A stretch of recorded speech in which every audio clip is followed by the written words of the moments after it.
Habagat pa rin ang umiiral sa kanlurang bahagi ng Luzon at ng Kabisayaan at ito pa rin po ang nagdudulot ng mga pagulan sa malaking bahagi ng ating bansa. Maging yung mga thunderstorms o pagkidlat, pagkulog.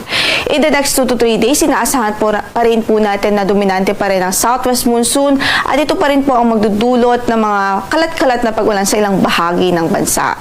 Samantala, update muna sa LPA na minomonitor natin sa loob ng ating area of responsibility. Huling nakita po ito as of 3 a.m.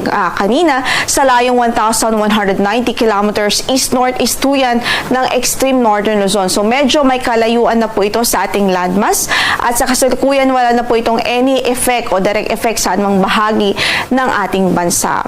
Base sa ating latest analysis ay high chance na po o mataas ang tsansa na mabuo ito bilang isang bagyo in the next or within the next 24 hours. So posible po na bago pa man ito lumabas ng ating area of responsibility ay mabuo ito bilang isang tropical depression. At kung sakaling mabuo man po ito bilang isang TD o tropical depression bago po ito lumabas ng ating bansa, ay ito po ang magiging unang bagyo sa buwan ng Setyembre at papangalanan po natin itong si Bagyong Kiko.